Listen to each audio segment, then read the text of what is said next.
And welcome back to episode number 29 of Raise the Banner podcast. Tonight it will be, well, at least for the start, Ben and I, as usual here. JR is again a little bit unavailable this week. He's hopefully will be back next week. We will also hopefully be having another guest, Fitzy. I assume Patriots fans. Most Patriots fans know who he is. He's the guy that made those YouTube videos for years and years, and then now has worked his way being part of the New England Patriots. He does some work with WEEI. He'll hopefully be joining us soon. We'll see how that goes. He basically told last I talked to him said he'll be jumping on when he can. I know he has another obligation that's supposed to be ending around 7 o'clock. But we're gonna start us off, obviously, as we wait for him. We're gonna start us off with some Red Sox. Ben and I are gonna do our best not to go into a tangent of where we just bitch about ownership. We do that all the time. We're going to try to just be objective and talk about the Red Sox in preparation for this season. Starting up, obviously, with the injury to Lucas Giolito and the lack of signings, at least at the moment, to fill those spots. Oh, okay. We never mind. You know what? We'll go right into the Patriots because Fitzy is here and ready to go. So I'm going to add him to the mix, and we'll just go right into some Patriots talk. Fitzy there? Hey, what's up, Benny? Ball game. How we doing? Maddie mealtime and old Fitzy Frosty. How we doing, boys? Thanks for having me on the Raise the Banner podcast. Here, cheers to two reasonably successful first days of the Wolf of Ball Street's free agency and running the Patriots, huh? Cheers. Yeah, absolutely. I mean, if Wolf is successful here, that's going to be some good memes and stuff for the foreseeable future. The Wolf of Wall Street, the pictures I see with him with the glowing eyes on social media. Yeah, I kind of like going. I like the. I know. I'm prone to dad jokes, the puns, wordplay, portmanteau, nicknames, and such. But like Wolf of Ball Street kind of works for me because this guy is one of those dudes. The way that he has opened up free agency thus far, in bringing some of what he learned from his dad, Ron Wolf, with the Packers and the Browns. He's one of these guys that doesn't jump in early or overplay or overpay for his hand. It seems a slow, steady course. This is somebody who wants to build for the long haul. And also, my hopes, I know this sounds so crazy considering where the Patriots were and what they did coming over that double dynastic run. But, I'm just kind of excited to have a competent, respectful team I can be proud of this year that gives everybody hope for the future of football in Foxborough.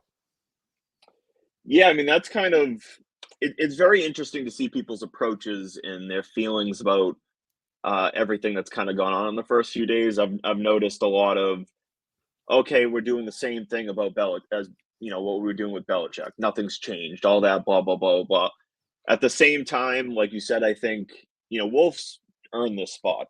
He's well experienced. It's not like he was thrown into a position where he wasn't qualified for the job. So it'll be interesting to see how things approach. And like you said, like we saw the report or kind of wrinkle out there that some agents were a little bit almost upset that the Patriots were being hard in negotiations. And I'm like, what are we doing here? Like, we're mad that the Patriots aren't just blindly spending money. No, you know what it is? No, they're upset because, a couple of weeks back on the morning show at WEEI, Gerard Mayo was like, we're going to burn some cash. And then the agents were like, then we're going to be writing some contracts and we're going to take that cash. And now they walked it back a little bit. And, I wouldn't say that the Patriots are taking one of Bill Belichick's like Trader Bill, bargain center, Ocean State job lot approaches to free agency, but they're not. This is not the uncharacteristically aggressive spending spree part 2, the revenge. They're not doing drunken sailor free agent spending. They're coming up with their evaluations. They're sticking to the line.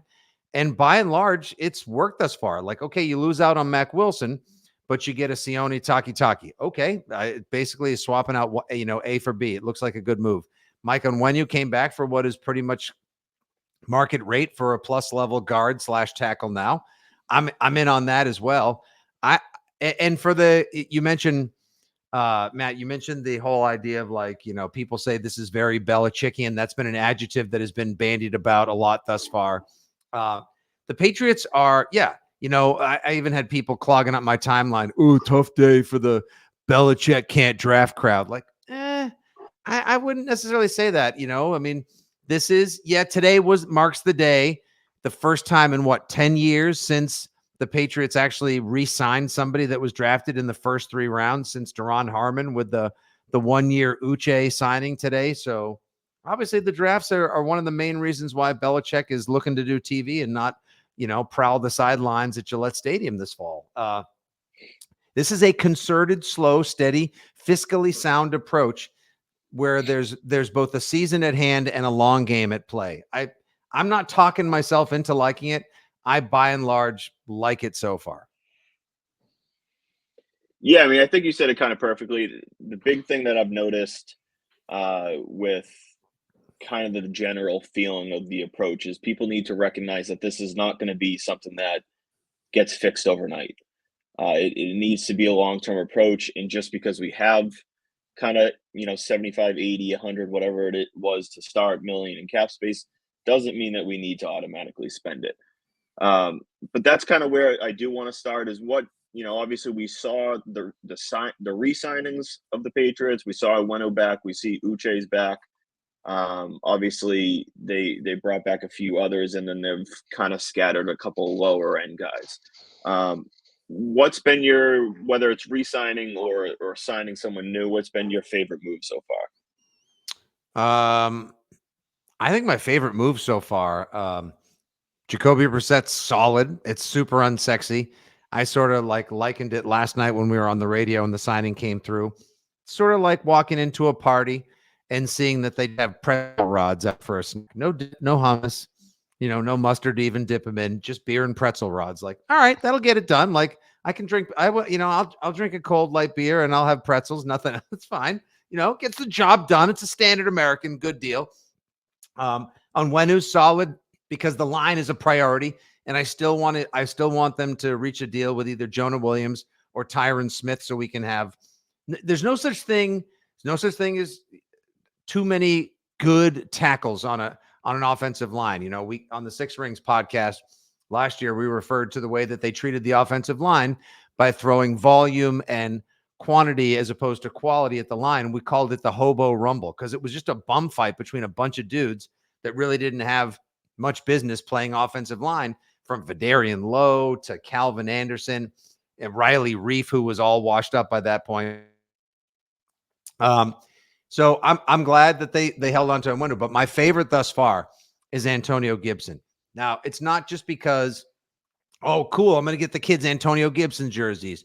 Or, yeah, I can't wait to draft him 3 rounds too early in fantasy because I'm a Pats fan, and that's what we do whenever we think there's talent in Foxborough.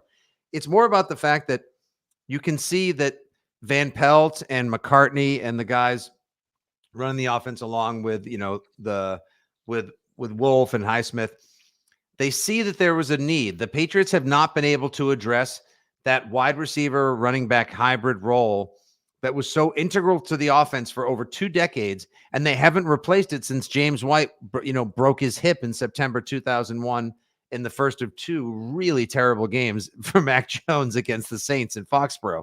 So they went out and got somebody. He's 25. All right, so he suffers from a little bit of the fumble rooskies. We'll have to clean up an Isle Gibson. But as far as like doing the things that they need on offense so that Van Pelt can have that Chubb and Hunt thing going on again with Ramondre now and Gibson, this kid is good between the tackles. He's fast AF. He was a wide receiver at Memphis and is still learning the running back role, basically. Soft hands, good pass catcher, and he's a super good pass blocker. So if you need him to stick around on pass pro on 3rd down, if he tries to leak out for a pass, make sure you chip somebody or pick up the blitz. That's what this guy does. So this is a solid, this is how you build a competitive, if not winning, football team. from the inside out to me. And I know everyone wants like, damn it, announce T. Higgins, sign Calvin Ridley, get everybody, and then draft Marvin Harrison Jr. and A.D. Mitchell and Troy Franklin. All right, slow our roll, everybody. It's gonna take some time to get back to where we were before. But I love that. I love that Gibson signing. How about you guys? What's been your favorite thus far? Yeah, Ben, how about you? You can go first.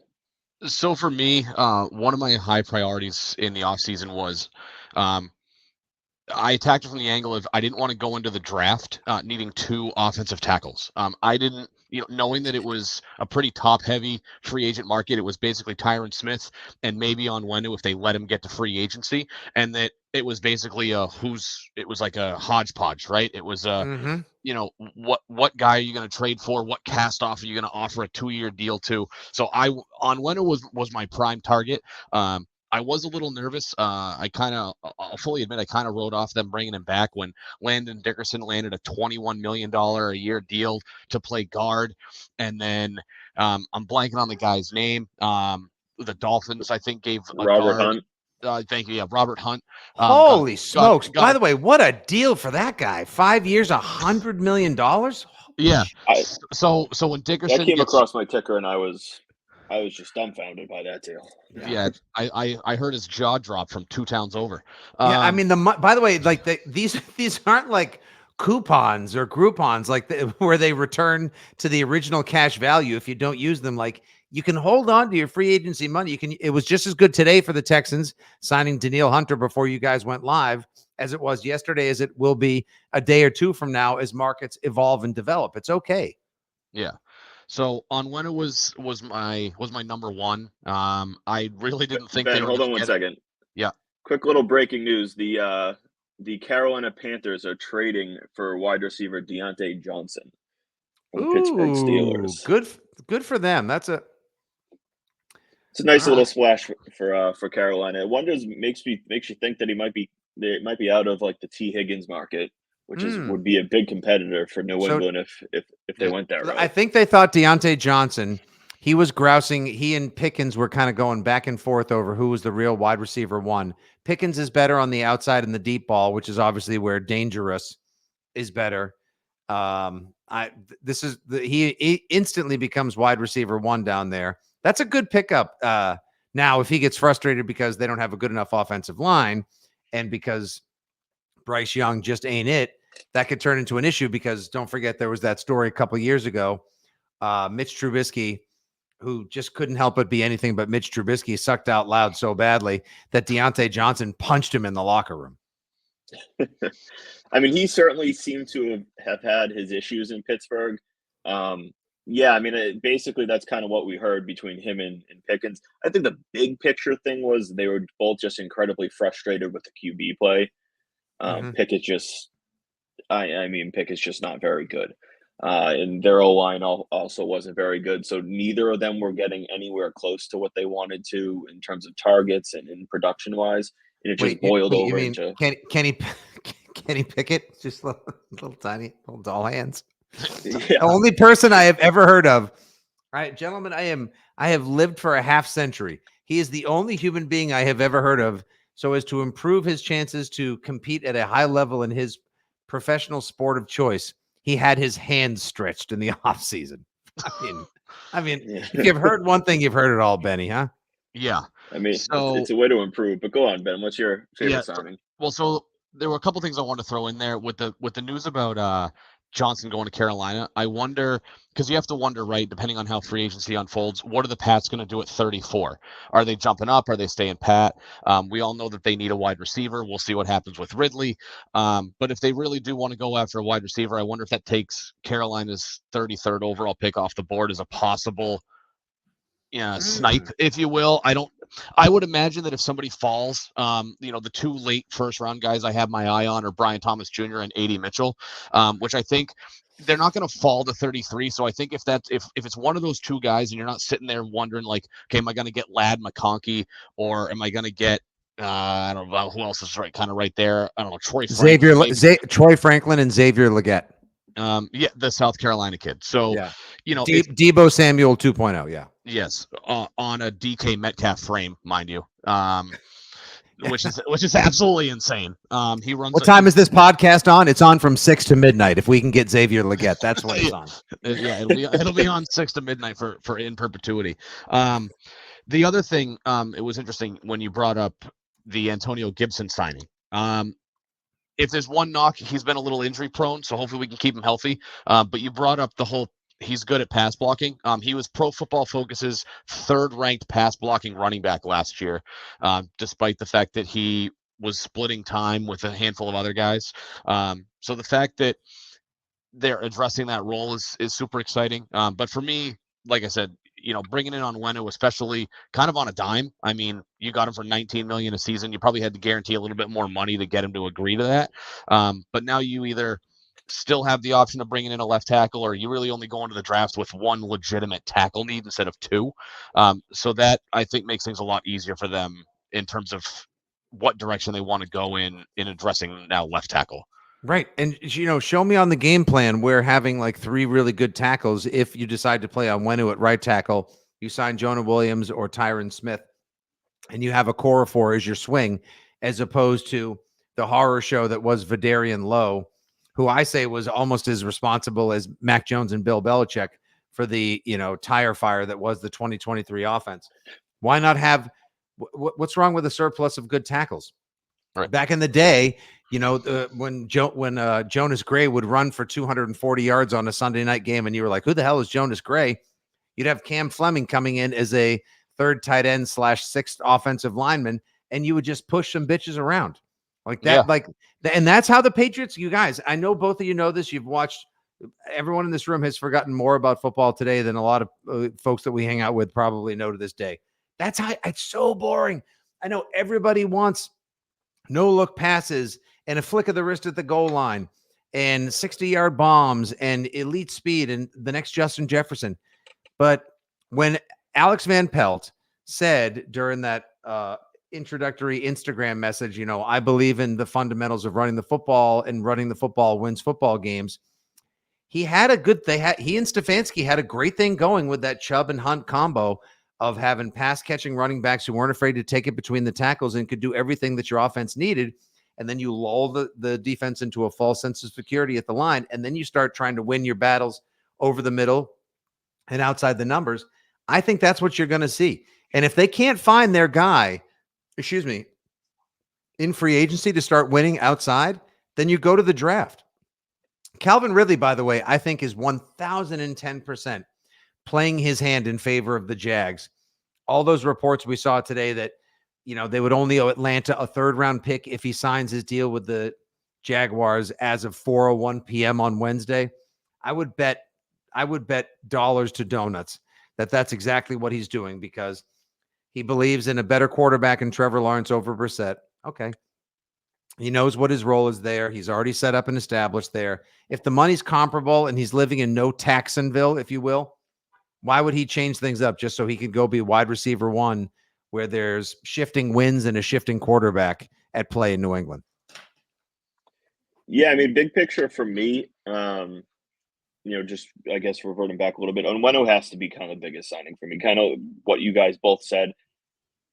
People want to underrate the run game on both sides of the ball, but when you were talking about the idea of drafting Jane Daniels or Drake May, what's the most important thing put the weapons aside. The most important thing is a good O-line and a good run game.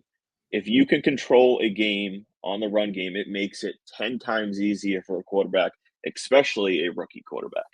So, I mean, that, between the Gibson signing where we talked about what he brings to the table, and the Onwenu signing, I've been a fan of Jonah Williams coming in. I know you mentioned it, Fitzy, and a lot of people think he just blows and don't want to bring him in. He probably won't cost him much. He'll probably only need maybe a 1 or 2 year deal. At least he's serviceable. Right. And yeah.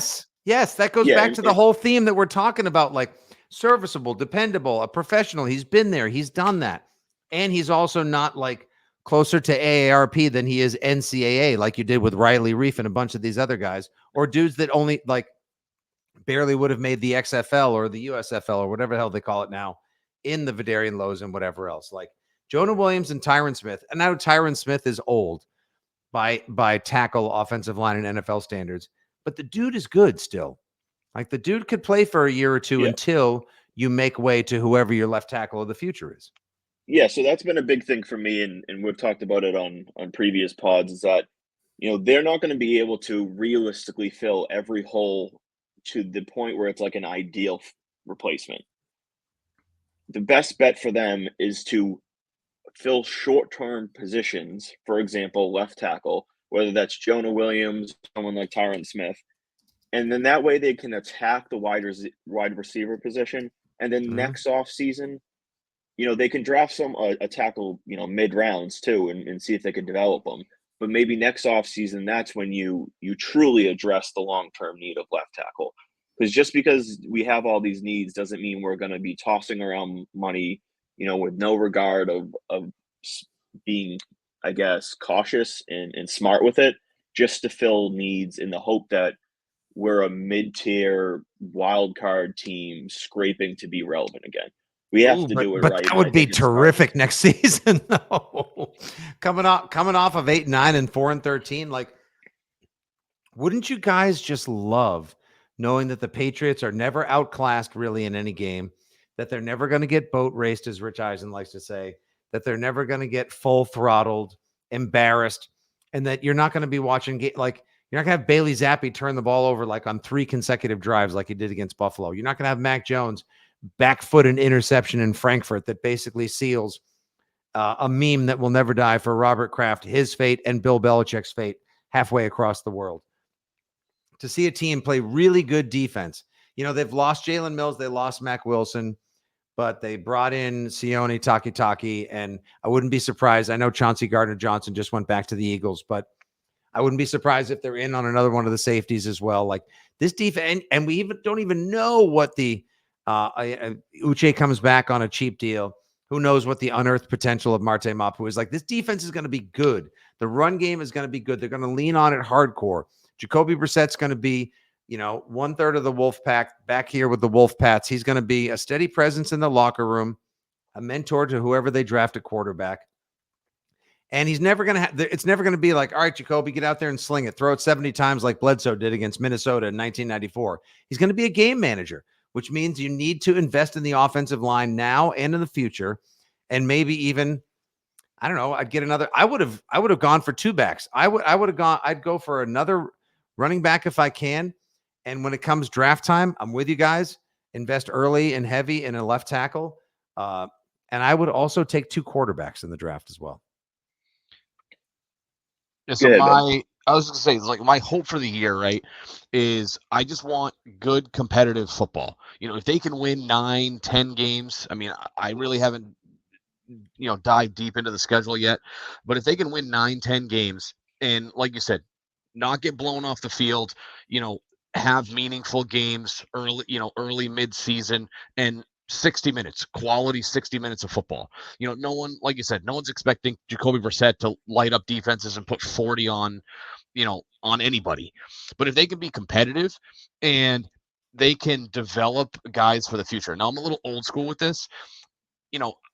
I would say it's fewer quarterbacks nowadays are ready to step in and be QB1 from day one. You see it with certain guys. Joe Burrow did it. I still think there's some left in the tank for Trevor Lawrence, but for the most part, there's a ton of success and merit to the idea of, if you draft the rookie quarterback, he sits for a certain amount of time. And I'm not saying you automatically have to sit the guy. If they go, they draft Jaden Daniels and he just blows doors in camp and he's just leaps and bounds head and shoulders better than Brissett. And it's like, well, hey, like, we don't want to waste what this guy's momentum is. If we can get the flash in the pan now rather than wait 4 months to figure it out, great, let's do it now. But at least you have the option where Brissett can come in and he can keep you afloat if the rookie is, in over his head, so to speak. I just want competitive games where I don't feel like I need to turn the TV off in the third quarter because, they can't come back from a 10-0 deficit, let alone something worse than that. So competitive football, I think they're making the right moves. I think the defense is going to be good. I think it can certainly get better. Obviously, Christian Gonzalez is going to come back. Maybe they can help out with some secondary pieces. But But if they can be, serviceable, 12, 13, 14-ish type offense with this good defense, and I think for 2024, that's really all we can hope for.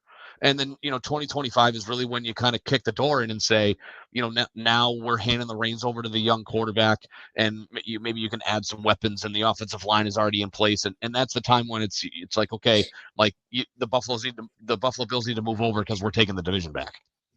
Yeah, and you may also you could strike gold, like you said. Like Mac Jones didn't have that great a challenge ahead of him, and certainly had a different mindset and state of confidence back in 2021 when he beat out Cam Newton on the famous day where Cam had to go visit a doctor, broke protocols, and Mac stepped in, lit it up, and then it was his job forevermore until things fell apart. Cautionary tale. Hey, kids, probably not a good idea to put a defensive coordinator as your reverse engineered offensive coordinator in the second year of your developing first-round quarterback's career. But maybe you could hit lightning in a bottle. You could find like 2012, a third-round Russell Wilson steps in Seattle and just wows everybody all throughout camp, lights up the preseason, takes over, and never looked out of sorts, never looked overwhelmed by the moment, never sort of looked like, oh boy, they better game manage this kid. They don't want to damage his confidence. Maybe it happens. Yeah, right. Maybe it happens. And if you invest $8 million in Jacoby Brissett to have a floor, to have a safety net, so that you don't have to worry, like, okay, the worst we're going to do, it's like, okay, guys, we're going to go out. All right, at least if we go out for, some food at 12:30 on Friday night after the game and a couple of beers. All right, the worst we can do is our favorite local diner. Great. That's great. So Jacoby Brissett is the diner. Jacoby Brissett is like a reasonably high floor. That's fine. Now, maybe there's a bar, our favorite bar is open and they're still and the kitchen's still open. Who knows? Maybe you find a Sonic. I doubt Chick-fil-A is open. That's fine. Or your favorite pizza place. That's okay. Oh man, I'd kill for Sonic after a couple on the road home. But like, that's great. And if it's Drake May, I think we can all probably agree that it's going to go Williams, Daniels, May at this point. Is that how everyone here feels? Yeah. So that's actually kind of was going to be my question for you: is how do you see number 2 going? What are your thoughts on number 3? And if it's QB, who do you like more between Jane Daniels and Drake May? Oh, I definitely like Jaden Daniels more, but I don't think he's going to be there. I think Washington has already played the athletic North Carolina quarterback game. They literally have the previous version of Drake May, the Drake May bot 1.0 called Sam Howell. That one came off the factory line a little early, so that one didn't work out so well. They've made some improvements to the model, some software and firmware and hardware improvements. It should be better now, but I'm sure they probably feel burned by that. So unless Adam Peters, who's made his way over from San Francisco, and who knows what the hell he thinks. He might be like, oh, no. Sam Howell took the most sacks in the NFL last year. We are trading back to someone who wants to jump up. We're going to take a tackle. The chaos theory could be invoked on April 25th. Who knows? I like Daniels more. I don't know if that's going to fit. I don't think he's going to be there. There's a slight chance. I continue to try to wrap my mind around what Drake May is going to be like, all the nicknames they're in. Is it going to be May Day for the Patriots? Come what may the force be with you, all that jazz.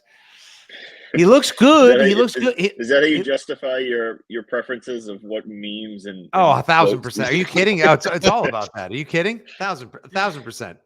May offers more options. Yeah, May and we have Mayo. Who knows? But like, I wouldn't be surprised also too if the Giants try to go knocking on the door with somebody, because they obviously want to get rid of the corpse of Daniel Jones as quickly as possible. Brian Daboll was able to do so much with Josh Allen up in Buffalo. If Drake May is supposed to be like the next Josh Allen or is a Josh Allen type, it wouldn't surprise me if they try to jump up there and get him.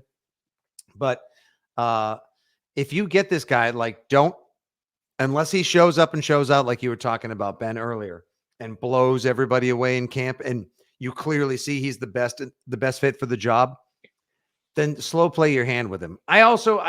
You could also convince me trading back with 3, getting more picks, because they only have like 7 or 8 picks in this draft, getting more picks taking multiple receivers, Michael Penix, if they truly believe that he's legit and can sit for a year behind Brissett and develop, I'll take a tackle, 2 receivers, and Michael Penix as opposed to just Drake May. But, then again, as I say on the radio, I am often the lone resident of unpopular Patriots take island, but, the view is nice. For me, one of the biggest things that I've kind of become pretty strong on is if they don't go quarterback, I don't want Marvin Harrison. And it has nothing to do with Marvin Harrison himself. Okay. He is an outstanding wide receiver prospect.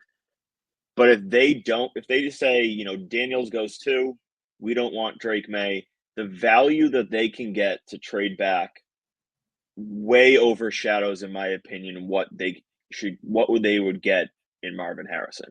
So again, Marvin Harrison, I think, is an outstanding prospect. He's going to be very good. But if Denver comes calling and they offer 12, 2 more firsts, and maybe they're second this year or second next year, like I rather 3 firsts and more than just Marvin Harrison, because like we've talked about, this team has multiple holes and it's going to be a bit of a process to get back to contention. Yeah, I mean, what if Marvin Harrison though is like the next Megatron? Ooh. I'll take the risk. I don't want to say that I don't like Marvin Harrison because he's an outstanding prospect, but if they don't like May, I think the value of what teams are willing to offer for 3 is just going to be so over the top, where it's, you could trade back to 12 and get a really good football player and then have 2 more firsts probably at least in future years, where you can then say, okay, we took a step forward, even if it's Brissett this year, and we're building, and now we have a shit ton of assets in the next couple of years to continue to add, to the team. But personally, I'm on the take a quarterback range. I like both Daniels and May enough where I think they're both worthy of the number 3 pick. I'm a little higher in May than you. I really like his upside. The Josh Allen comps, I use them. Josh Allen's a bigger arm and a bigger player, so I kind of put him more towards a cross between him and Herbert. I think that's really his upside, is it could be that good. It's just going to come down to, like Ben said, if draft him, and if he's not ready, sit his ass on the bench for the entire first year. I don't care. If that's let him go Jordan Love style. I mean, look what happened to this guy. I mean, that's a long time to tell Pats fans, like, don't worry, he's going to be good. See you in 2027, Pats fans. Like, whoa, that's a long ass wait. I don't even think it needs to be 2 years. Like, I think a rookie, if a rookie QB is not ready after 1 year, then you probably made the wrong pick. Obviously, Love was a unique situation because of Rodgers. Like, when you have Aaron Rodgers there, you'll push him along the line and start him later in his career if that's what it takes to keep Rodgers there. But if it means sitting Drake May for the entire first year, knowing that he can sit and learn and develop and improve on his footwork, his processing in and outside the pocket, pre and post snap, do it. Like, Pats fans need to recognize that this is not a 1 year fix. It's all about the long term, and if it means, another 7-9 season next year, like, so be it. So be it. Like, but that would be a market improvement over 4-13. That's the crazy thing. If they go 8-9 next year, it's not going to be like, oh shit, we missed the playoffs again. It's going to be like, hey, I think these sons of bitches are actually on the road to redemption. How about this? We got a football team here, boys. Yeah, we just need a couple step forward. But I know you obviously got to hop off soon, so I'll finish it up with the wide receiver position. Obviously you kind of made your thoughts on the Calvin Ridley, where I think Ben and I are kind of in a similar boat, where we kind of just think he's going to end up back in Jacksonville. Yeah, I'd bet on. I would do what Calvin Ridley did when he shouldn't have, and I would bet on that. What are your thoughts? Like, so let's assume Ridley is not in play. Are there any other free agent wide receivers that you're particularly high on, or that you like and would like to see them get? Would you like to see them turn to the trade market? And then how do you value, let's say T. Higgins is there. What are you willing to give up to get someone like him? So I think Ridley, like I said earlier, is back to Jacksonville, and that's that.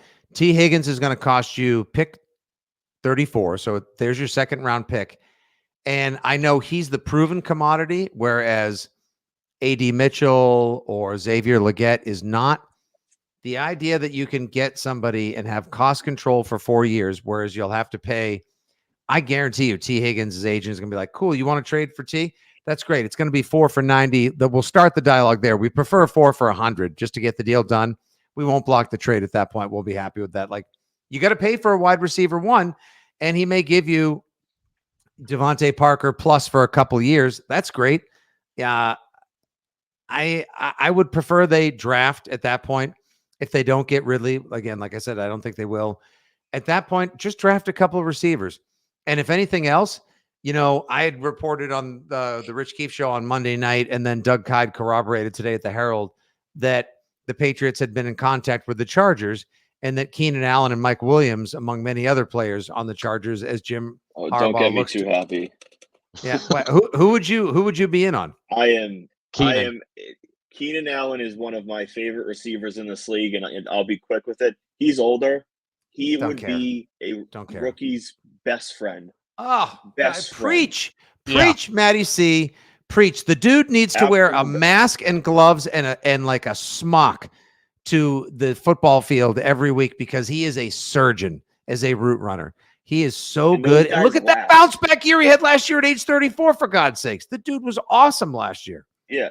I think he's what, 31? Yeah, like he can last, in great route runners in this league last. We've seen that with, I think the best example is Adam Thielen.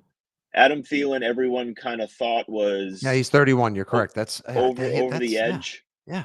Around 30, 31 years old, and he's still trucking along. He had a pretty damn good season last year in Carolina, which in what was a terrible offense. Keenan Allen, if he can stay healthy, will have another 2 to 3 at least really good seasons. And he's a guy that I just said it before the pod, I would much rather them, if they say Ridley's gone, let's turn to the trade market. We have T. Higgins here they want 34 and a fifth, plus give them 25 a year. Oof. Or we can get Keenan Allen for, a future 4th or a 5th round pick, and give him, I don't know, maybe a 2-year, $40 million extension. Give him 2 for 30. Give him 2 for 30, because he's already coming in on an $18 million deal. Mike Williams is going to come in on a 17. He's got $17 million left that he's owed. Mike Williams would cost you less. Keenan probably would cost you a little more, even though he is older. But man, like you nailed it.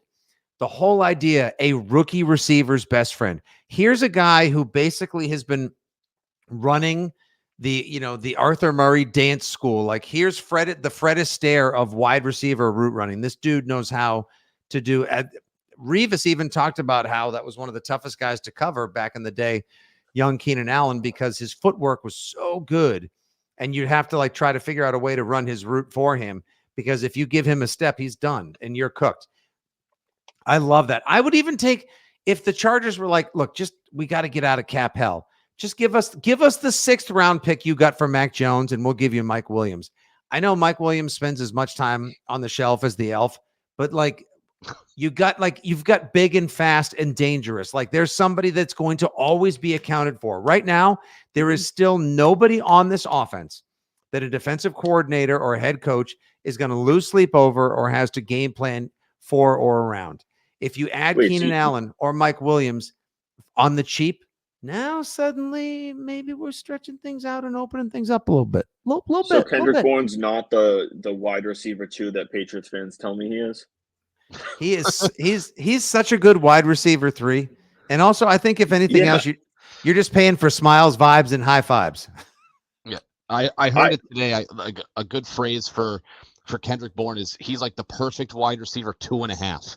He's probably a little bit better than a 3, although that's probably what you want to use him for, but he is not a wide receiver 2. I think in an absolute pinch, if you needed something, he can flash and he's got a little bit of skill, but if you have to rely on him to be at least a wide receiver 2, you're in trouble from a passing game standpoint. I mean, you guys said it. I mean, Keenan Allen is a rookie quarterback's best friend. He's got the size and speed combo that you look for. And I don't think he would cost a ton. Like you said, he's in the final year of a, by wide receiver standards, team-friendly contract, but he's older, so you could probably get him for, even if you got to re-up on the $18 million a year. Is that really that terrible of a deal to give a guy like Keenan Allen? Absolutely He's going to not. last. And right, he's going to last. And so, he's a guy who, he's like Old Faithful. You can count on him, time and time again. And that would be, I mean, it's not a guy that I would say was on my radar, but if they could somehow figure that out, if the Chargers are like, hey, Herbert's young, they're probably gonna, they could very well easily go wide receiver at 5. I think Neighbors or Bowers really fits that offense well if they can get him high. And if they're willing to say, look, we're paying Herbert, we don't want to pay a 32-year-old Keenan Allen anymore. Ship him off for what you can get for him because they want the youth movement. Send him out, bring Malik Neighbors in. I think you could get him for, like a 4th or a 5th round pick and not too much money to, be somebody that, your Drake May or your Jaden Daniels can lean on, moving forward. Right. And look, Keenan Allen, just for the record, everyone, Keenan Allen's stats last year, played in 13 games, 150 targets, 108 receptions, 1,243 yards, 11 and a half yards per reception. So he hasn't even dipped into the, 10 and under yards per reception country, 7 touchdowns. Like, that's pretty damn good for a dude that has been banging around the league for 11 seasons. That's 13 games. Yeah, that's about, if you think about just yardage, that's right under 100 a game. So if he played a 17-game season, he would have been statistically on pace for over 1,600 yards last year. Like, he is still very, very good. And, health will be a little bit of a worry. I agree. I think his hamstrings aren't the most reliable thing out there. But he's a Mike Williams is a Jaguar. Like, when it performs, it's great, but it's in the shop a lot. And Keenan Allen's a Honda. Like, we all have cars. Like, that's not the sexiest make in the world, but like, when the engine runs, like, it's good and it gets you where you want to go, and you're never unhappy about the trip. And he'll get you from point A to point B without breaking down. If I was picking one wide receiver at this point just for the rookie year, just for next year, to put with a rookie QB, Keenan Allen is absolutely in the top 5. Like, he's that much of a best friend for a rookie QB, really any QB, but a rookie QB specifically, where a guy that you need to rely on. And I kind of see, like, when we had Jacoby Myers for Mac Jones, like, Jacoby Myers is like a very light version of Keenan Allen, in my opinion, where he was not very fast, not very quick, but he was just good at getting open. And that's why he was successful, and Mac had some success as a rookie. Pair that up with a better rookie QB and a better wide receiver, and could put up some pretty good numbers even with the rookie QB. Yep. It's hard to believe that we actually missed Jacoby Myers that badly. But again, hey, addition by subtraction, Devontae Parker and that long national Patriots Nation nightmare is over. Pretty soon, Juju Smith-Schuster will be on his way out of town. The Patriots will be doing what neither of those receivers was able to do, which is gain separation, which is great. And then we just rebuild the room. Keenan Allen would be somebody I would legitimately get excited about. I love watching the guy play football. I would love watching him play here. I would even still take Mike Williams. I think that's the direction they pivot instead of overpaying for T. Higgins and dealing with Calvin Ridley, who I believe, again, will go back to Jacksonville. But yeah, guys, this has been a ton of fun. Thanks for having me on. First time, long time, as they like to say in the business. And, to a good rest of free agency, a great draft, and holler at me. And I'd love to chat again with you guys anytime. Yeah, Fitzy, thank you very much for coming on. We'll have to do this again soon. And take care. Everyone, they can't thank Fitzy, but you can listen to Fitzy on WEI Monday, Wednesday nights right now. Mondays and Wednesdays with Rich Keefe, on the weekends as well with Andy Hart. 6 Rings podcast available, like obviously the Raise the Banner podcast, Spotify, Apple, and wherever football talk is found. Hopefully still the Joker on the Jumbotron at all the home games for the Patriots next year. And as Tom Brady said, it's FM all season. Let's get after it. Let's get it. All right. Thanks, Fitzy. Thanks for coming on. Appreciate it. See you guys. Ben, nice to meet you, buddy. Be good. Bye-bye. You too. Take care. All right. Yeah, so there was Fitzy. It was great to have him on. Yeah, Ben, let's just kind of continue this conversation. We'll do a little bit more Patriots, and then we'll get back to the little bit of Red Sox to finish us up here. Yep. Um, I want to specifically go into the wide receiver conversation.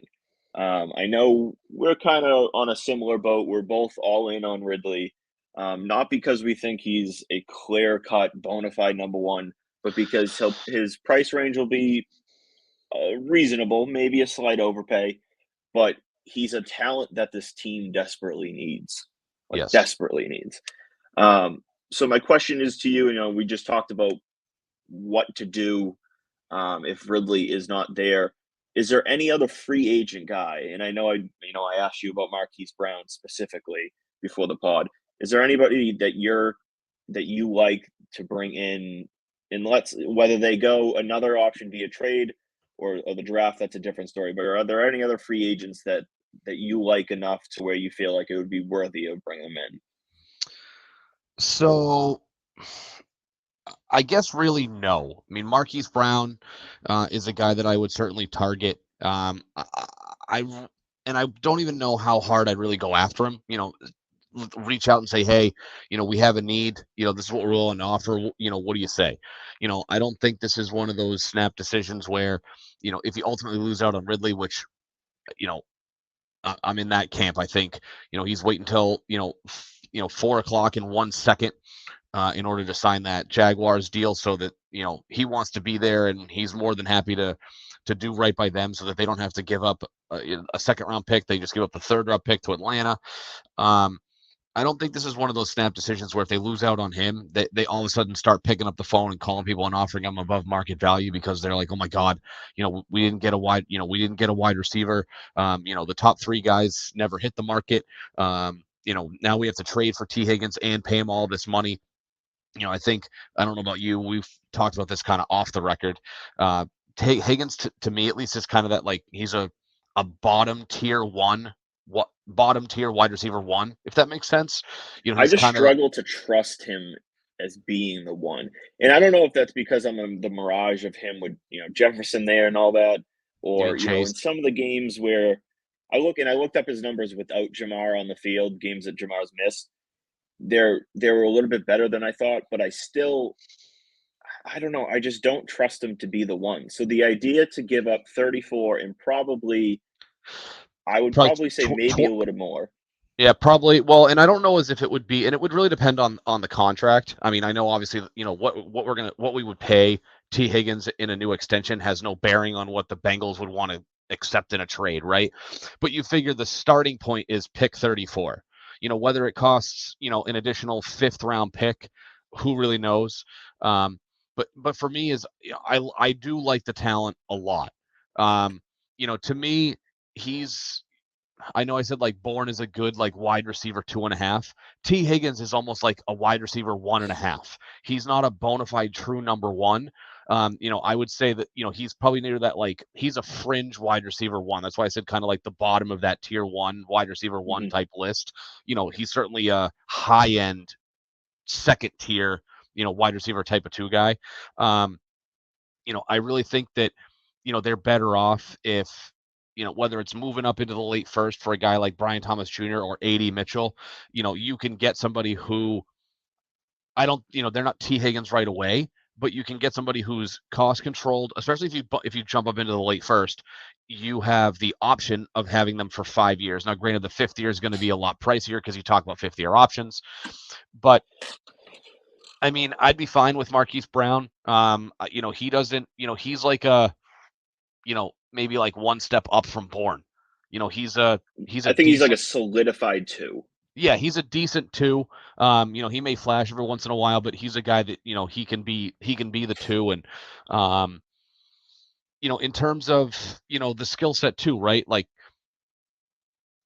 I would want somebody who has a little bit of speed, a little bit of a bigger body. Xavier Legette is a guy that I've had my eye on for a while. He's kind of fallen down like my wide receiver ranks, only because not because I think of things that he's done to hurt himself. I just think other people have done a lot more than I expected them to, and really helped their stock.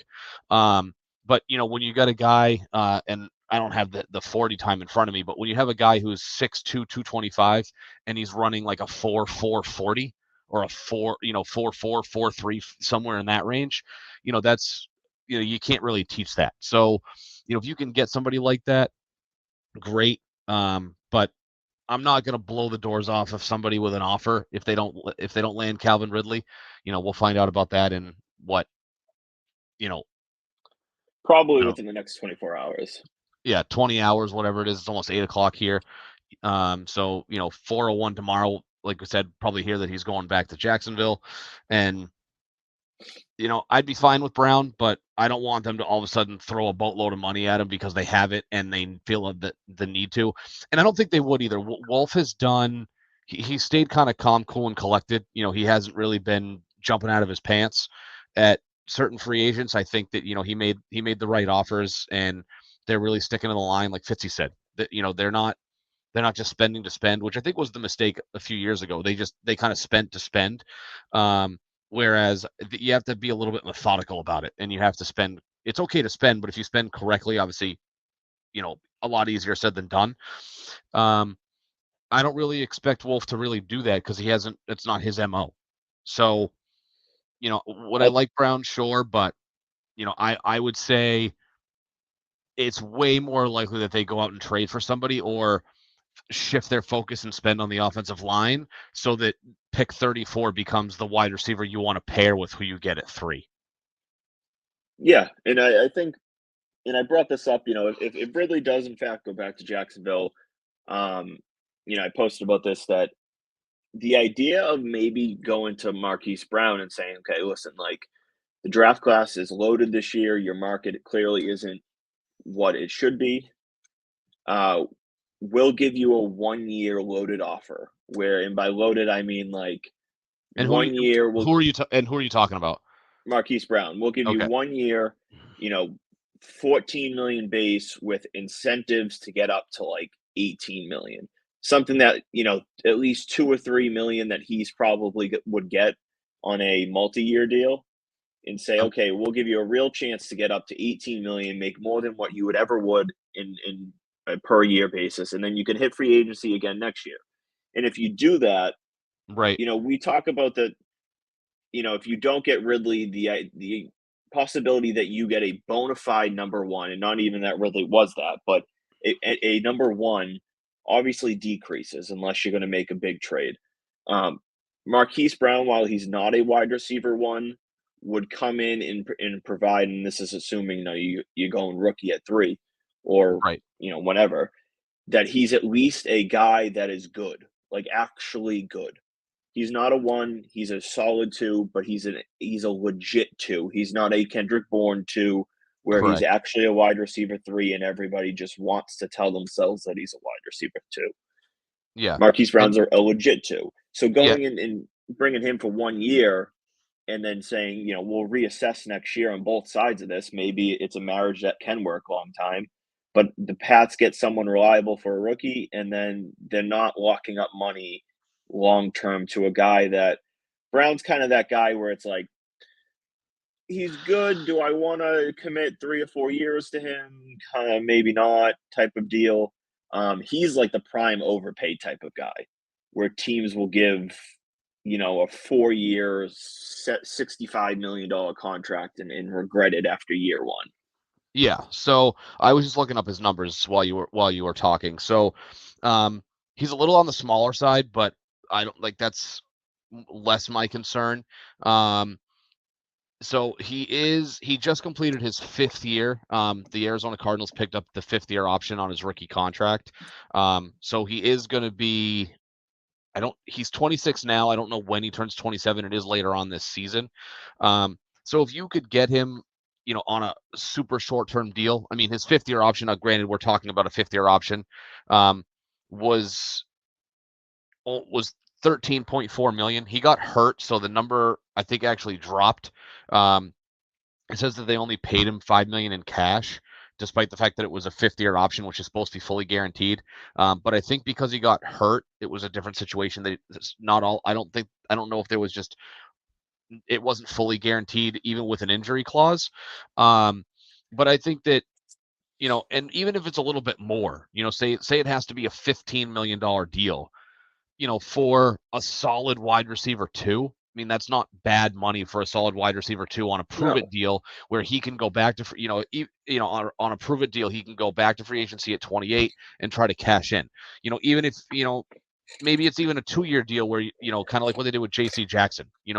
They cut him to save the cap space, but they would have had him on the relatively on the cheap for 2024 if he kind of stepped it up, but they let him go because he didn't really perform.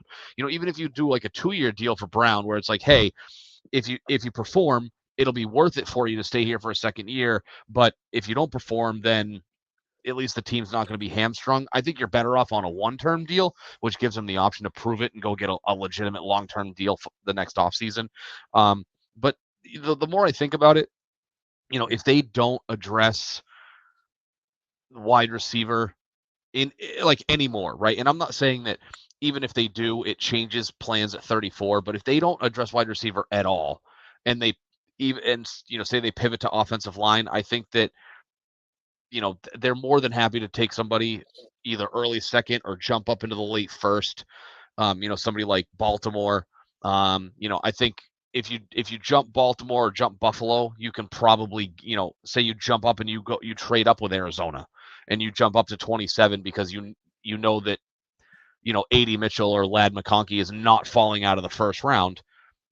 I think that, I think the Pats they're showing us that that's a realistic line of thinking, that they're going to be more content to shift their focus to the offensive line and say, hey, these are the guys that we think are going to be there in the late first. And if they're there, we've got a couple, we've got some feelers out and we can pull the trigger on a deal where we can jump up, between 4 and 8 spots and go get a first round wide receiver. And now we've got a legitimate talent, to pair up with Daniels or May. And we also control them for 5 years if we want to. Yeah. And that's, the control is something that I'm very big on. And like we've talked about the whole idea of trading for T. Higgins or whether it's, before Pittman got extended with Pittman or Ayuk or someone like that, where, look, if we got breaking news 5 seconds from now that said the New England Patriots have agreed to trade number 34 overall pick for T. Higgins, and they're agreeing to a 4-year, $100 million extension, am I going to be upset? No. Like, I'm going to be happy in the sense that they brought in a legit talent at wide receiver. Yes. Doesn't mean I'm going to look at the deal, unbiasedly and say it's a quality deal. I'm going to say I wouldn't have done that deal, but I'm still happy to have the talent there. And like you said, control sorry, go ahead. Control is kind of everything. So, like, I know it's a risk of, let's just say for the sake of it, A.D. Mitchell falls to 34. Like, if you're telling me, would I rather take a shot on T. Higgins and pay him $25 million a year, or take a shot on A.D. Mitchell, I lean Mitchell, in part because I think A.D. Mitchell is kind of a clone of T. Higgins, but that's a whole different discussion. Yeah. I just kind of view the control, because then you can take that money and just, people don't recognize that as, okay, if you say Higgins for 25 million or in number 34, or A.D. Mitchell at 34, and then take that, 24 million left over after you pay Mitchell and go throw the bag at, Calvin Ridley. Like that's what we're talking about. Like, I had the arguments of Ridley. Would you rather Ridley or trade for Higgins? And I'm like, I will, in 100 out of 100 times, rather Calvin Ridley, and whether it's A.D. Mitchell or Ladd McConkey or, one of these tackles on the top of the second, I would significantly rather those two guys than just T. Higgins. I agree. Like, controls everything. I agree. And let's set aside the fact that he wants to stay in Jacksonville. Let's kind of push that aside for a second. A realistic offer to a guy like Ridley, you're talking, he's 29, so you're talking 3 years, 4 at the most. And you're probably in the neighborhood of $20 million a year. give or take, right? But that's probably the ballpark. So I get that T. Higgins is younger. He's 25, if I'm not mistaken. So I get he's younger, but the control is the same. And we brought this up last week when Cattles was here, that Ridley isn't really like, his legs are more like a 27-year-old because he's missed time due to I think he was banged up a little bit, missed a couple games, but obviously he missed time because of the gambling issue. And so you're getting him in a different situation. Yes, he's 29, but his body's not 29, right? And you're going to get him for less money than T. Higgins. He's already proven that he's I would say mid-tier wide receiver one is probably his ceiling. He's not that far removed from, really, really productive years in Atlanta. And so if it's sign Calvin Ridley, and then depending on what else you do, right? Because if you figure if you sign Calvin Ridley, then you probably aren't prioritizing wide receiver at 34 like you would offensive line, right? I said earlier, if they don't get a wide receiver, they probably go offensive line, and then wide receiver becomes a little bit more of a high priority at 34 because you've brought somebody else in on the left side. Yes, you could probably go get a guy like Patrick Paul at 68 out of Houston, who, like we talked about earlier with Fitzy, right? You can't have enough good offensive linemen.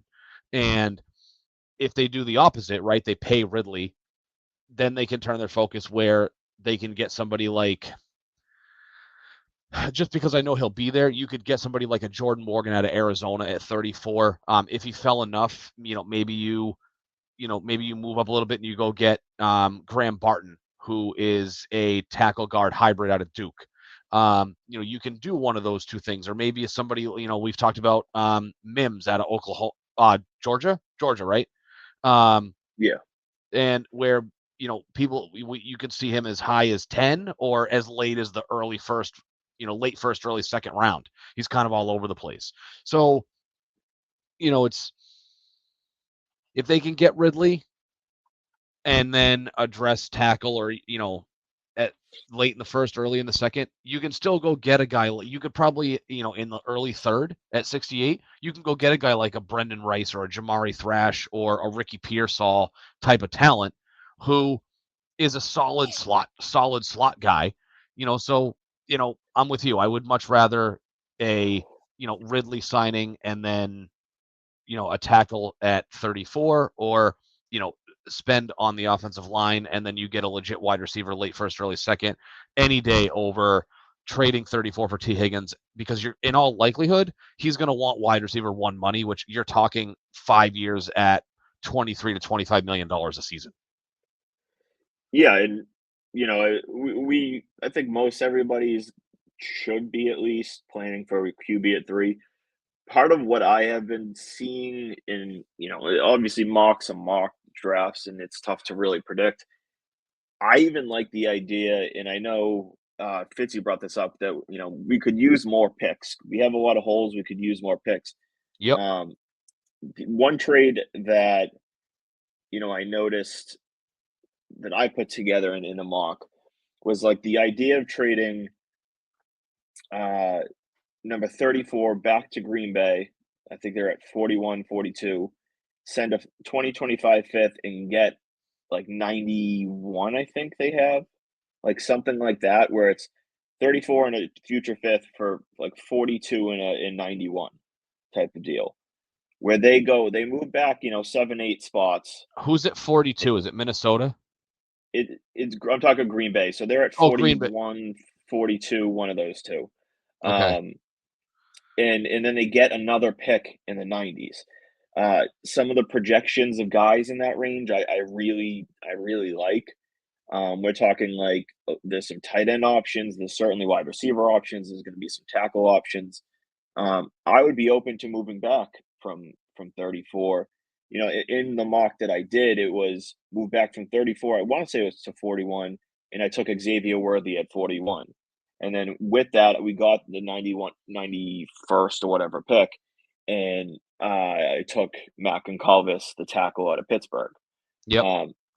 Now, in this scenario, this was my mock offseason. They were signing Jonah Williams. So that lessened that need for tackle. But the same concept works for tackle. You could ideally, I think there's a chance that we're on the clock at 34, and there are at least 3 options at 34 that are tackles. You know what I mean? And we could Yeah. sit there and say, we'll move back, 6 spots, 8 spots, and because there's a couple tackles we really like, there's a couple wide receivers we'll really like, and we'll say, you know what? Let's move back. We'll get another pick in round 3 or 4, and we'll kind of let the gods decide of which path we're going to take, because we like both paths, and both paths are needs, and both paths will be improvements, and both paths fans will not be upset about. Not that they care about us, but and they still add another pick down the road. So I mean, that's one thing that I've been seeing in what I've been kind of my preference right now, and that might change, down the road. But I really kind of like the idea of moving back from 34 if the deal's right.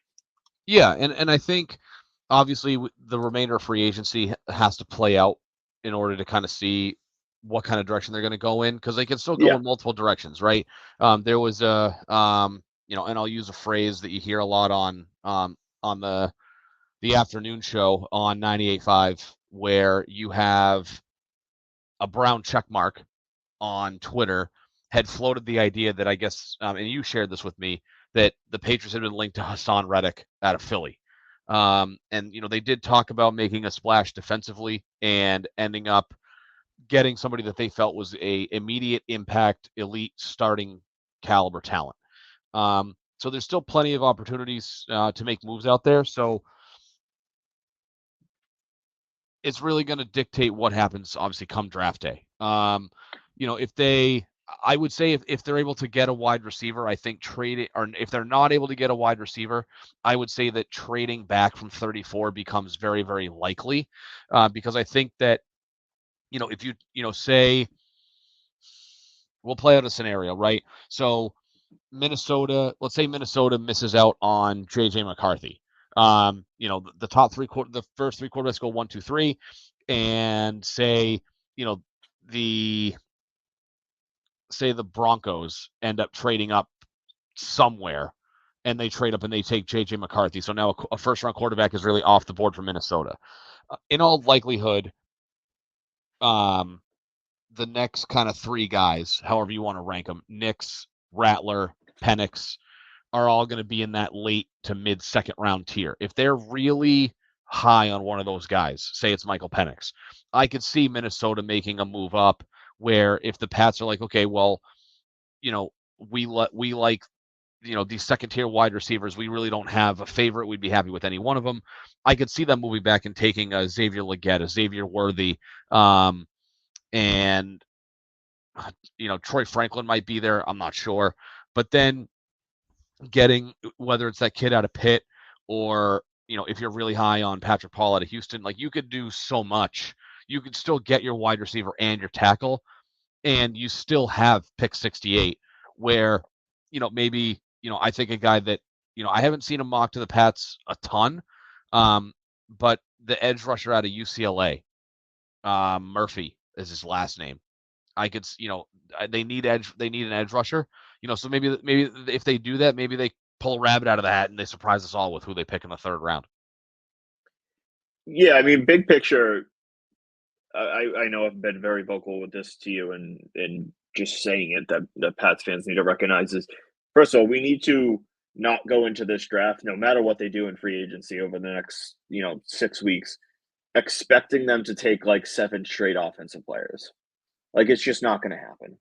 They No, may go the first 3, but like, we need to be realistic that like the idea that they're going to go, QB, wide receiver, tackle, running back, tight end, tackle, guard, another QB, another, like, it's just kind of unrealistic.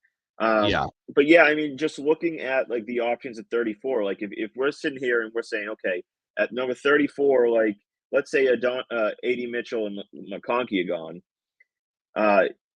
Do we want to take one of these top tackles? Do we want to, I don't want to say reach, because I hate the word reach, but like, do we take a Troy Franklin, or a Roman Wilson or a Keon Coleman or Xavier again, or do we move back into like the 40s? We still have a plethora of options at wide receiver, and then we add another fourth round pick in the 90s, low 100s, mid 100 110s, whatever, and we take another shot.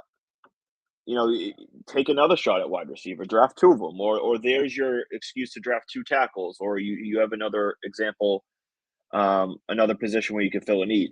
And we'll wrap up the Patriots talk. One other comment that I know that came up in my head, we talked about the idea of addressing the running back position long term and making sure we have a good run game. Don't be surprised if the Patriots take a running back fairly early in this draft. What's fairly early to you? I wouldn't rule out 68, but I think like 103 is the pick they have. 103. Yeah. Yes. I would not rule that out. I would not rule that out whatsoever. To create another addition to the run game. The reality is Stevenson's 26 already. He's entering the last year of his contract. Next offseason, the running back position is going to be a huge need. It's going to be a huge need because I don't see them paying Stevenson unless he's willing to come back on like a 1 or 2 year deal, a reasonable money. So running back's going to turn into one of the bigger needs on the team. And so I wouldn't, one name that I personally really like is Braylon Allen out of Wisconsin. So that 103, 137, those two picks, I just don't be shocked if they go running back in the middle of this draft. And people will turn their heads and say, "Oh, that's not a big need." Like we've talked about that this is not going to be an overnight fix, so the reality is they just need a hit on picks. And I know the running back position's a mixed emotion, mixed bag position of people judging it, but they just need a hit on picks. Yeah. And the hope is that we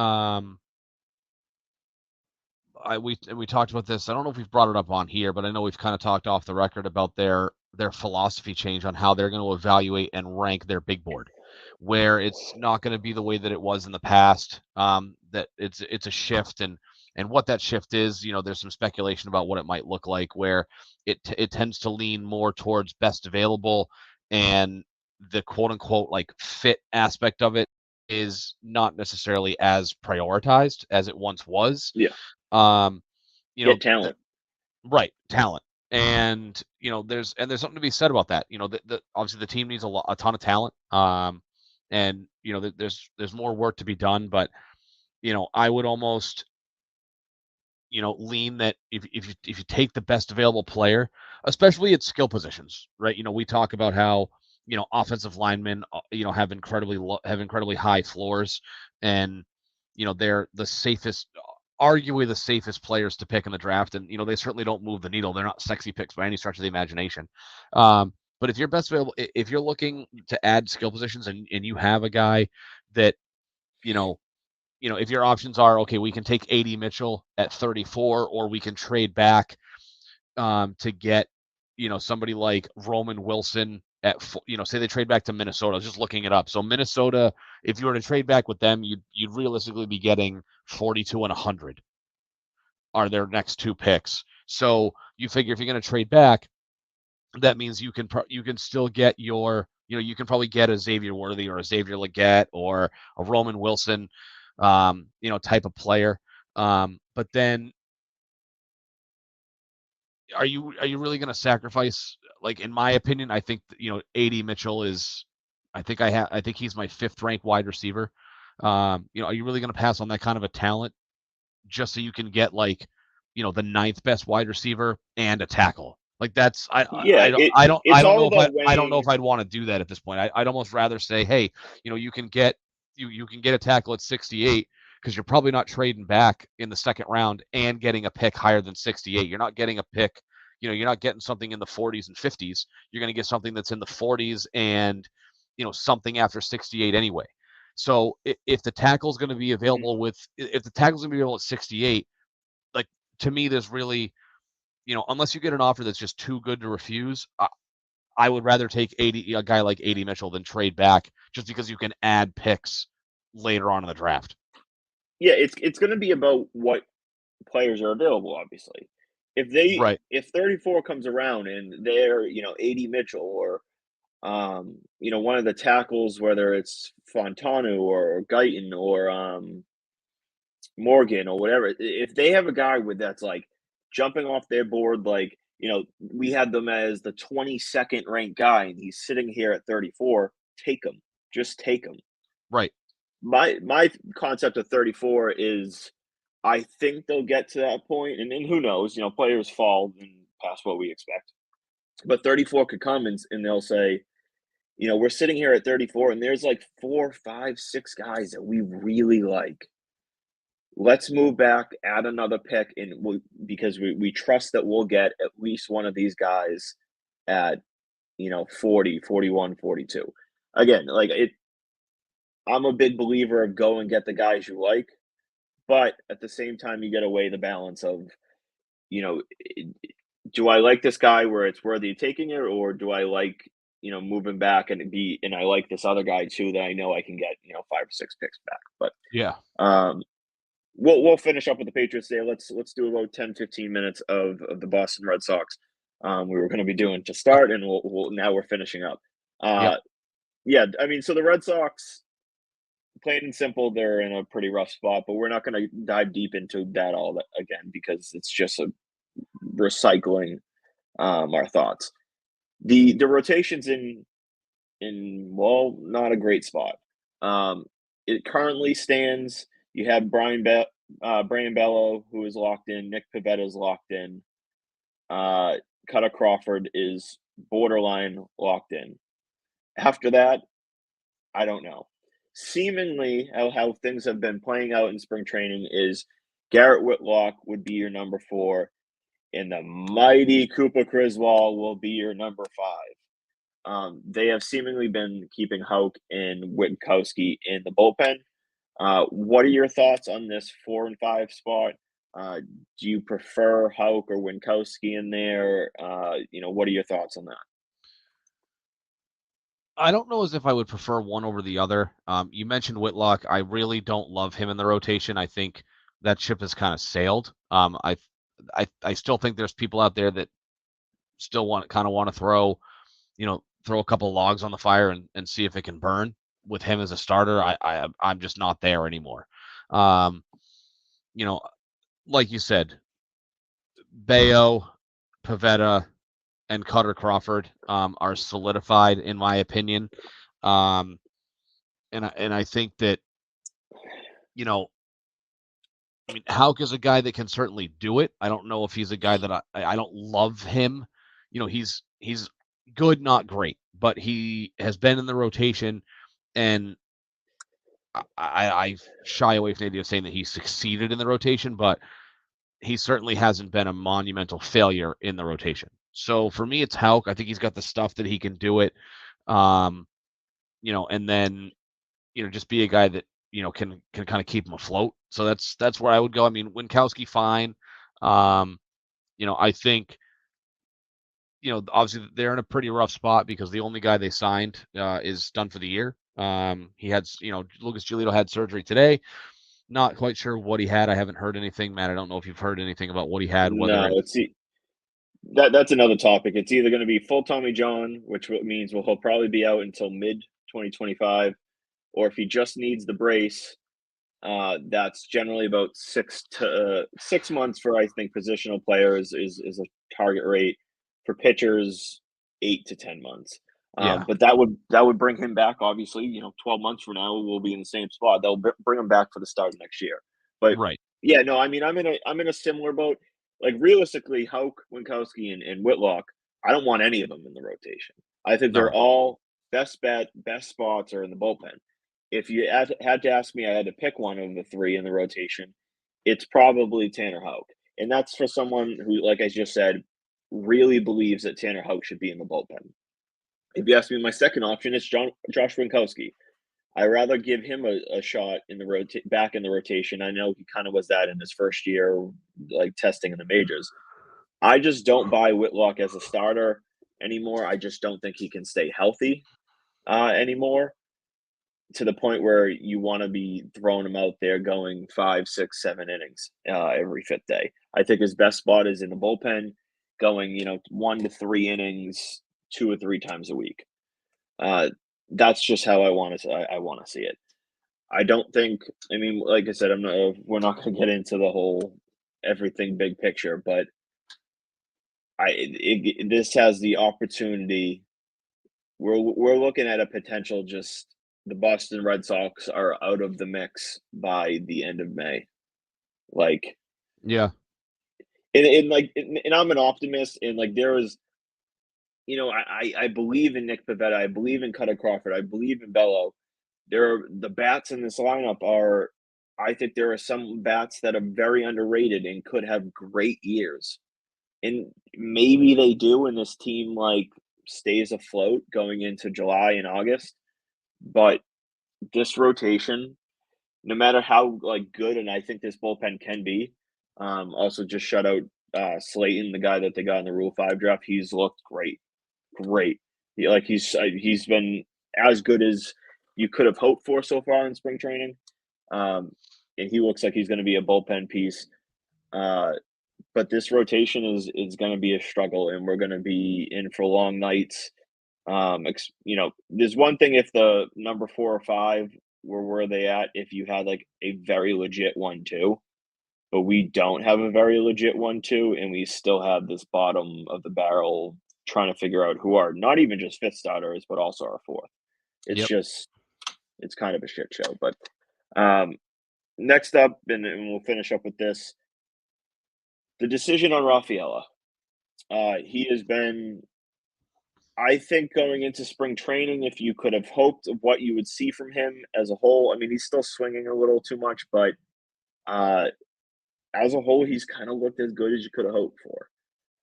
They have the decision of, it's pretty simple. If you have him on the opening day roster, he's there for you. I forget the exact date on the top of my head, but if you wait until like May 15th, 16th, something like that, they get an extra year of control. So 6 weeks roughly. What would you do? How do you feel about this whole situation? Because we got to recognize, if Rafael is not on the team, they still got Abreu, Yoshida, Duran, and O'Neill in left side, or depending on his injury. They have options in the outfield besides Rafaela in the short term at least. Do you keep him on the opening day roster, or do you send him down to the minors for 6 weeks to get that extra year of control? So, considering they don't have any bona fide outfielders, I think, unless he starts to falter, I think you need to, he needs a spot on the opening day roster, and you kind of you kick the extra year control down the line. I know they're playing the long game. They want to wait for Teal, Anthony, and Mayer to come around, and theoretically, next year's kind of the year. Would I be surprised if they sent him down and said, hey, we're playing the long game. We want the extra year of control. We want you here for this run that we foresee starting next year. So they send him down to AAA. They call him up. I'll look up the exact date. And let me just see. So it says a player, I'll digress in a second. It says a player is deemed to have reached 1 year of Major League service upon accruing 172 days in a given year. So I'm not sure what the exact date is, but the Major League season is 187 days long. So he would have to miss, 15 days of the regular season, or 16 days of the regular season. It's mid-May for whatever reason. I don't know. So maybe, is that the Rule 5 date? I know that there's a second date. Yeah, I forget the exact reason, exactly how it works, but yeah, it's mid-May. I want to say the 15th or 16th of when it would gain the extra year of control. But I mean, if you asked me 3 weeks ago, I would have said to keep him down, let him go, and I still kind of lean that way. but I'm much more in the middle now where he's shown like I don't know if I think you kind of need to keep him up for morale points, but I mean, you know he's done nothing other than accepting a plan to, not accrue a year of service. Then I don't unless he comes to you and says, or is agreeable to the idea of that extra year of control for the roster. I don't see a benefit to not keeping him. Well, it's really just first of all, I mean, it's up to the Red Sox in the end. Like they got to do whatever they feel is best. But I mean, it's really just comes down to that decision. If they feel like, he's going to be up here, but he's only going to be playing like 50-60% of the games because we got to get these other guys at bats too. Like, is it worth losing a year control for him to play 2/3 of the games, whatever it may be? I don't know like that. They have to make the decision of if Rafael is going to be up here, he needs to be a full-time guy. Like he needs to be Yeah, I would have. playing 80 to 90% of games in center field. He's your center fielder for the foreseeable future. Like that needs to be the plan. If he's gonna be on the roster and he's playing 50% of games, Then you're and you wasting him. lose, yeah, you'll be losing a year of control for him to come play over 6 weeks, like 20, 30 games. That would be moronic. Just absolutely moronic. Yeah, I think So I if mean you that's make, kind of what I it's think, gonna come down. I think if he makes the roster, he's your starting center fielder. I don't think he makes the roster in any other situation. I think, for your outfield, based on what I think is best for the, defensive alignment, I think it's Rafaela in center, Duran in left, and Tyler O'Neill in right. It allows you to DH Yoshida primarily. But I think, it keeps him fresh. Obviously, he's going to have to play some games defensively, some innings defensively out in left field. He can spell Duran every once in a while. He can spell O'Neill where you put Yoshida in left and you maybe kick Duran over to right for a game. I don't know. I just don't think because if you don't call him up, I'm sorry, if he doesn't make the big club, then you're almost forced to put Duran in center, which I don't think is a natural fit for him. I mean, he was fine last year defensively. I don't think he was bad, but I don't think it's a natural fit for him. I think he's better suited in left field. It'll be Duran, O'Neill, and Abreu across the outfield with Yoshida at DH. Like Yeah. that would be without Rafaela. That's going to be you'll see a ton of that. With Rafaela, you're in a okay. Duran will play, I would say, full time against righties. Abreu will play a shit ton versus righties, and then O'Neill will mix in with both. Can he Again, play? Did he ever play infield, Abreu? Or is he Not that I know exclusively of. an outfielder? Who was the? I think he's been exclusively an outfielder. Okay, there was somebody else who was kind of a mix of both. Not Rafael. Yeah, There was somebody else. And like I said, I'm a big fan of Wilyer Abreu and his bat and what his potential could be on this team. I and just I don't know want if he has a him. role. That's the issue. There's not like he doesn't have a spot So currently. Rafael kind of throws a right. So if Rafael is ready and is the starting center fielder, you're basically going to rotate. And I think they'll essentially rotate Abreu, Duran, and O'Neill in those two spots. And Yoshida will be there'll be really no reason for Yoshida to play the field. Why would he be playing the field? All of them, Duran in center is average defensively. Duran in left is solid defensively. Yeah. O'Neill, we know, is a former Gold Glover. We know Abreu is we don't, he hasn't been up here, but he has shown in the minor leagues insofar at the end of last year that he should be, I would say, not elite or great, but pretty good in the outfield. And then we know Rafael has the potential to be Gold Glover. So if all four of them are up here, never mind Refsnyder. I don't even know what they do at Refsnyder. I don't know if they keep him. Like Yoshida's not going to sniff the field, which may be good for his bat, but yeah. And I just wonder if the Red Sox if they'd be amenable to keeping 5 outfielders. Now, granted, Yoshida wouldn't play a ton, so you could argue, well, it's like, well, yeah, he's an outfielder when he plays in the field, but he's going to DH almost exclusively. I just don't know if they would keep 5 outfielders. That's the only thing. I lean if Rafaela, if they make the decision that Rafaela is the full-time guy, that they will trade or cut Rob Ruffsnyder. But At he's your that point, but he's your sixth outfielder in this scenario. Because you would have Duran, Rafaela, O'Neill, Yoshida, and Abreu, and so that's and Refsnyder makes six.